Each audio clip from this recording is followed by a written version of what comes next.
Cela devait se produire hier soir, l'attaque américano-israélienne sur le sol iranien. Elle devait frapper toutes ces installations pétrolières, les réseaux électriques en Iran et détruire l'ensemble des infrastructures. Puis hier soir, on a vu Donald Trump déclarer qu'il avait décidé d'annuler l'attaque parce que des Iraniens et des pays du Moyen-Orient l'avaient appelé et lui avaient demandé de stopper ou d'annuler l'attaque. Il voulait attaquer l'Iran parce qu'il ne pouvait pas contraindre l'Iran à adopter la position qu'il voulait lui imposer. Et puis il a décidé de ne pas attaquer l'Iran parce que des Iraniens lui avaient demandé de ne pas l'attaquer.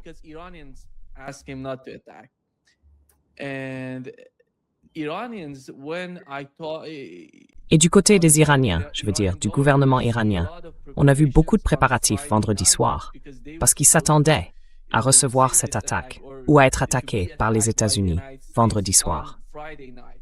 Ils pensaient que si les États-Unis décidaient de le faire, ce serait vendredi soir, puis samedi soir, parce que dimanche soir, ce soir, les marchés asiatiques vont ouvrir.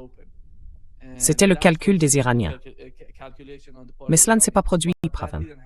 Comment expliquez-vous cela?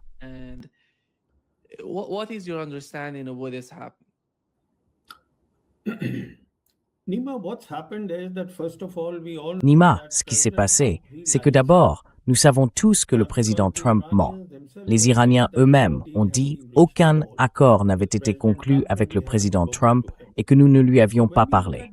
Donc si l'on regarde la situation dans son ensemble, le problème, c'est que les Américains n'ont en réalité aucune politique pour la région. Par conséquent, il n'y a aucune diplomatie.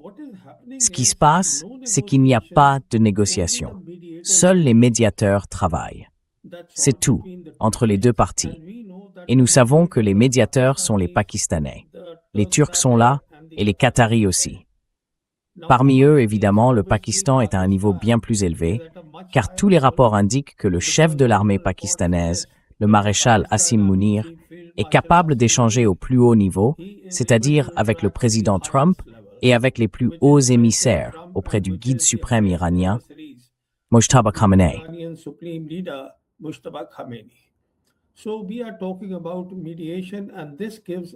Donc on parle de médiation, et cela laisse beaucoup de marge au président Trump pour mentir. Et c'est précisément ce qu'il fait. Maintenant, pour en venir à votre principale question, vous voyez le problème, c'est qu'il continue de croire. Le président Trump croit qu'il peut faire peur aux Iraniens et les contraindre à se soumettre. Ce qui bien sûr n'arrivera pas, parce qu'il a beaucoup trop de problèmes de son côté. Je vais simplement en citer 3. Le premier, c'est évidemment son problème personnel. Il ne veut pas passer pour un perdant. C'est son problème. Et parce qu'il ne veut pas, et il l'a dit lui-même, je ne veux pas finir comme Herbert Hoover. Donc il ne veut pas être vu comme un perdant. Il essaye donc extrêmement fort de voir s'il peut ramener le détroit d'Ormuz à ce qu'il était avant le 28 février.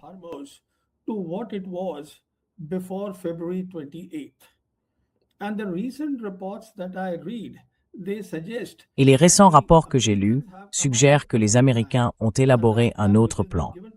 Ce plan, qui a été présenté aux Iraniens, prévoit que tous les navires entrant dans l'ensemble de cette voie maritime, le golfe Persique, le détroit d'Ormuz et le golfe d'Oman, puissent passer du côté iranien.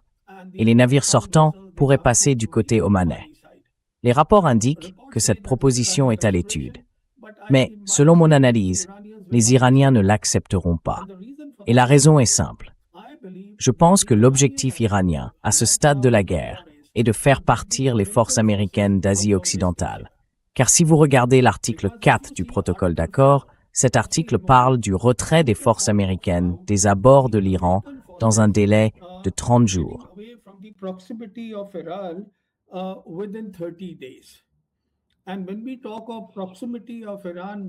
Et quand on parle de la proximité de l'Iran, selon moi, il s'agit des pays du CCG.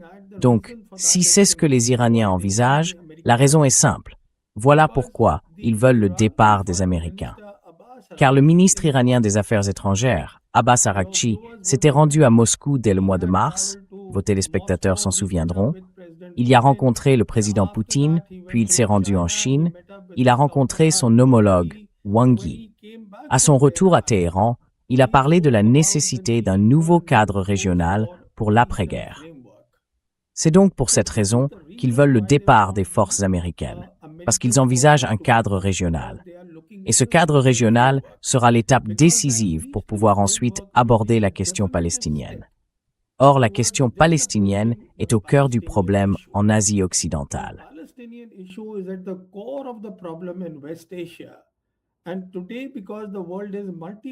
Et aujourd'hui, parce que le monde est multipolaire, il y a de fortes chances que cette question soit enfin résolue. Voilà pour le premier point. Il ne veut pas être perçu comme un perdant. Le deuxième point, c'est qu'il est très clair qu'il n'a tout simplement pas les moyens de faire la guerre. Parce qu'en ce moment, nous savons que le plus gros problème des Américains, c'est de protéger Israël. Netanyahou, le premier ministre israélien, était à la Maison-Blanche. Il a rencontré le président Trump. Il a dit avoir eu un très bon entretien avec le président Trump. Et après cela, sur l'une des chaînes d'information, il a déclaré que ce que nous cherchons, laissant entendre lui-même et le président Trump, c'est que l'Iran ne puisse pas avoir l'arme nucléaire.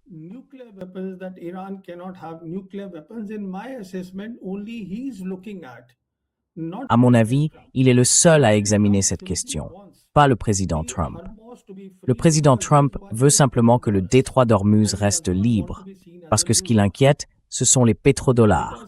Et il ne veut pas passer pour un perdant, car les pétrodollars sont au cœur de l'empire américain. Le problème des Israéliens est donc totalement différent. Eux cherchent à empêcher l'Iran d'avoir des armes nucléaires. Israël doit aussi être protégé. Si je dis qu'il doit être protégé, c'est parce que, si vous regardez la loi américaine d'autorisation de la défense nationale pour 2027, ils ont demandé quelque chose comme 1 150 milliards de dollars pour le budget du Pentagone.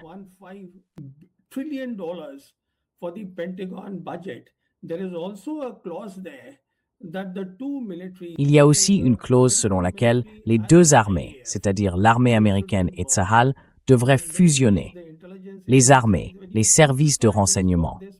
Si on simplifie, cela veut dire que même si les forces américaines quittent l'Asie occidentale à un moment donné, le commandement central devrait alors passer sous l'autorité du Premier ministre israélien. Donc, quand on est aussi profondément implanté, Israël doit être défendu. Et c'est de cela que Netanyahou aurait parlé avec les membres du Congrès américain et le lobby israélien. Quant au commandant du CENTCOM, son problème, c'est qu'il n'a pas suffisamment de destroyers. Parce que durant cette guerre de 5 mois, beaucoup sont partis en maintenance.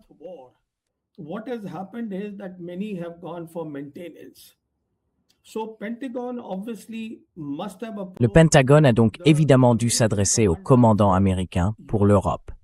Et une déclaration a été faite par ce commandant américain en Europe qui dit très clairement que lui aussi manque de destroyers alors qu'il en a besoin. Et la raison est très simple. Il doit répondre aux besoins du théâtre européen. Ensuite, beaucoup de ces destroyers américains participent au blocus naval que les Américains ont mis en place dans le golfe d'Oman. Les destroyers sont donc essentiels, non seulement pour la défense aérienne intégrée. Ils sont aussi nécessaires face aux missiles de croisière. Laissez-moi expliquer cela un peu plus en détail.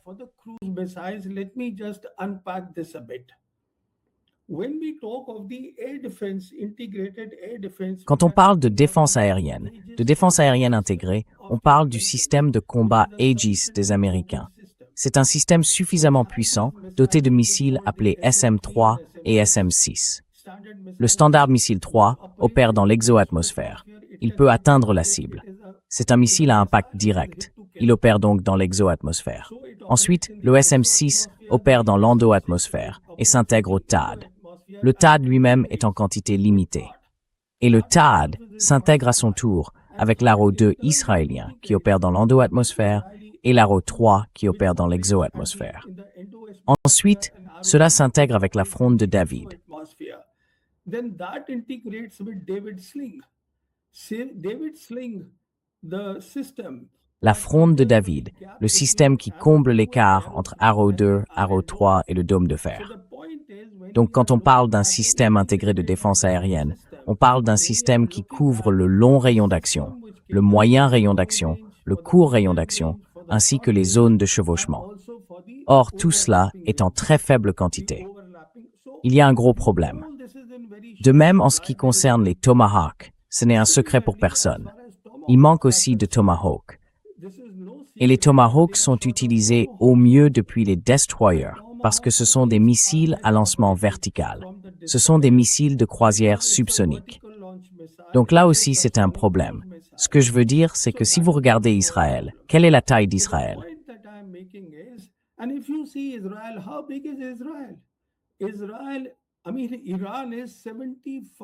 L'Iran est 75 fois plus grand qu'Israël.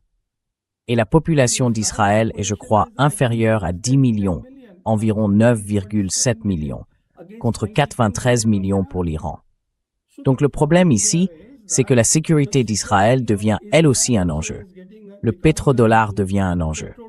Alors aujourd'hui, Trump est dans une très mauvaise situation. Il est dans une situation où le temps ne joue pas en sa faveur, parce qu'à chaque jour qui passe, la crédibilité des Américains diminue. En même temps, la guerre en Europe ne se déroule pas bien. En même temps, ils sont incapables de se concentrer sur l'Asie de l'Est. En même temps, ils sont incapables de se concentrer sur l'hémisphère occidental. Donc, quand on regarde tout cela, il devient très clair que Trump n'a vraiment aucune autre option.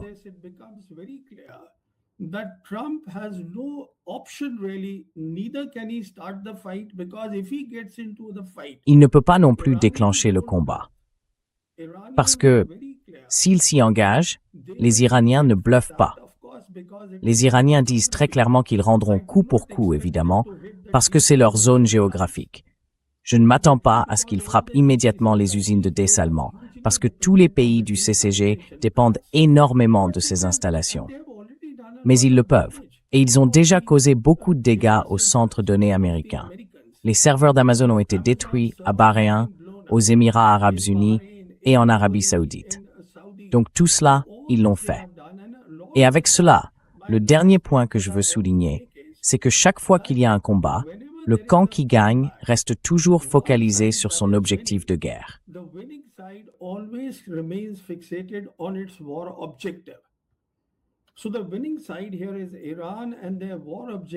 Donc, le camp qui l'emporte ici, c'est l'Iran. Et son objectif de guerre est très clair, faire partir les Américains d'Asie occidentale afin qu'un cadre régional puisse voir le jour. Ce serait ensuite une étape vers le règlement de la question palestinienne.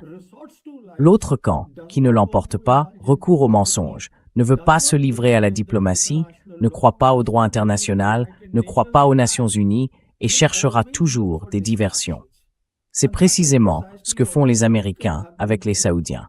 Par exemple, vous savez, ils ont frappé les milices irakiennes. Ils l'ont fait. Tout cela n'est donc qu'une diversion.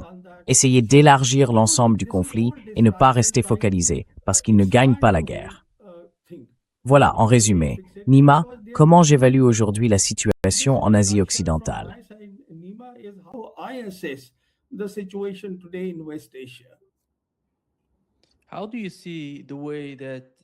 Comment voyez-vous les choses?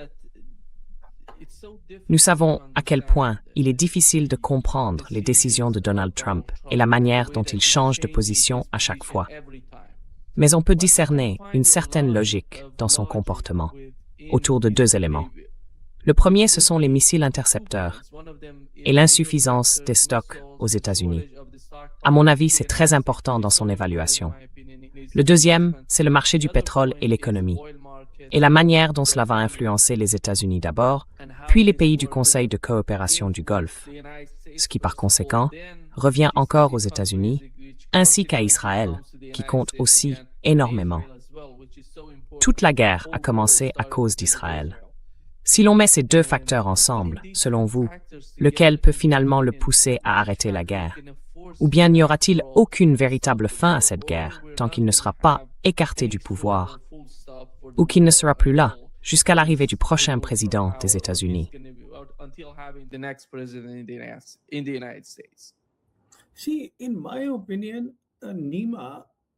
Vous voyez, à mon avis, Nima, la meilleure option aujourd'hui pour le président Trump, c'est de s'asseoir et de négocier directement avec les Iraniens. C'est possible, parce que l'Iran ne fait pas confiance à l'Amérique. Mais l'Iran ne veut pas non plus la destruction de l'Asie occidentale, parce que l'Iran est là. L'Iran veut vivre avec les pays du CCG. Donc, à mon avis, il devrait s'asseoir sérieusement avec les Iraniens et ne pas les ridiculiser comme il l'a fait le 11 avril, quand, pendant 21 heures, vous voyez, J.D. Vance et son équipe sont venus à Islamabad, puis ils sont repartis. Ce genre de choses ne devrait pas arriver. Une fois qu'on s'assoit pour discuter, la question clé aujourd'hui pour l'Amérique, pour Trump, c'est Hormuz. Et Hormuz, c'est ce que les Iraniens ne lâcheront pas. Mais s'ils s'assoient et parlent, peut-être, je dis bien peut-être, les Iraniens pourraient envisager des options plus souples.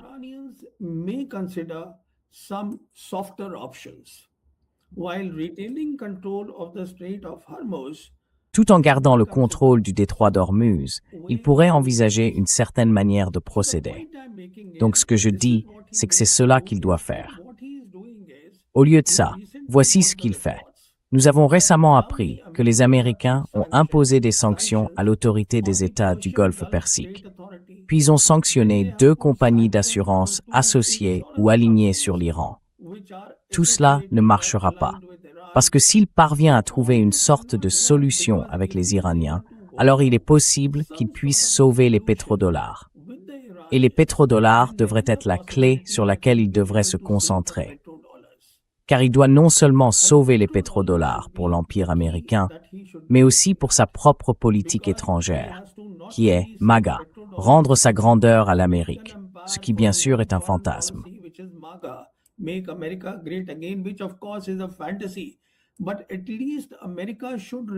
Mais au moins, l'Amérique devrait rester l'une des 3 grandes puissances dans le monde multipolaire. Même cette position est aujourd'hui en train de reculer. C'est donc le minimum qu'il devrait envisager immédiatement, au lieu de menacer l'Iran.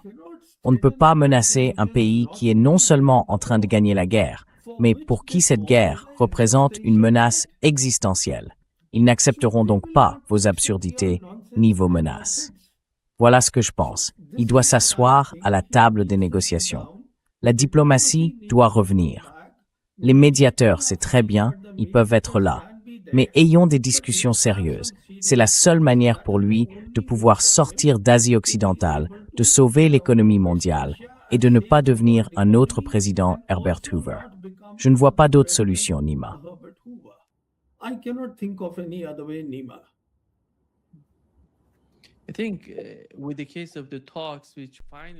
Je pense que, dans le cadre des négociations, qui serait finalement, à mon avis, la seule façon de sortir du chaos créé dans la région, on ne peut pas ignorer la question de la Palestine. Comme vous l'avez dit, c'est la question la plus importante en Asie occidentale. Mais il faut prendre en compte la Palestine, le Liban et de nouveau le cas du Yémen. Je pense que personne ne peut ignorer le Yémen, parce qu'il a subi une pression énorme des États-Unis, de l'Occident, de l'Arabie saoudite. Tous ont fait de leur mieux pour faire pression sur le Yémen, sur le plan géopolitique, économique, à tous les niveaux, dans chaque domaine. Aujourd'hui, le Yémen émerge, et cela change complètement la physionomie des négociations, si cela se produit sérieusement. Comment voyez-vous les choses?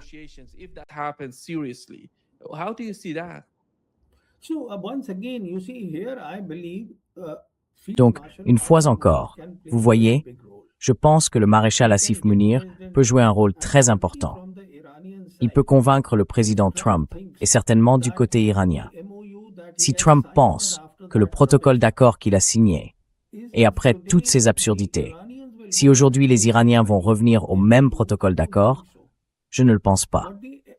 C'est exactement le point que vous avez soulevé.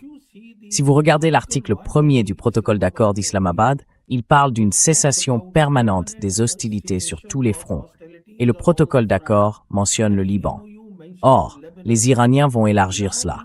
Tous les fronts, le front de la résistance dont ils parlent. Ils vont y inclure le Yémen, ils vont y inclure le Hezbollah. De toute façon, le Liban y figure déjà.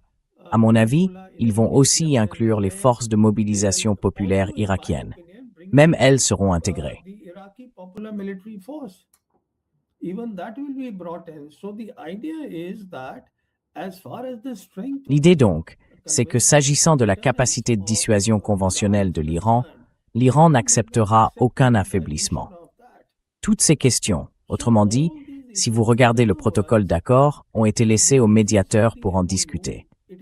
Mais maintenant, je pense que ce seront les négociateurs, les deux parties, qui devront aborder tous ces sujets. Et comment rapprocher les deux parties? Comme je l'ai dit, des efforts sont menés par les Qataris, les Turcs, ainsi que les Pakistanais. Mais la meilleure option, évidemment, c'est le chef de l'armée pakistanaise, puisqu'il a accès au plus haut niveau des deux parties et que les Iraniens lui font beaucoup confiance. C'est d'ailleurs pourquoi les Iraniens appellent désormais leur protocole d'accord le protocole d'accord d'Islamabad. Il est donc le mieux placé.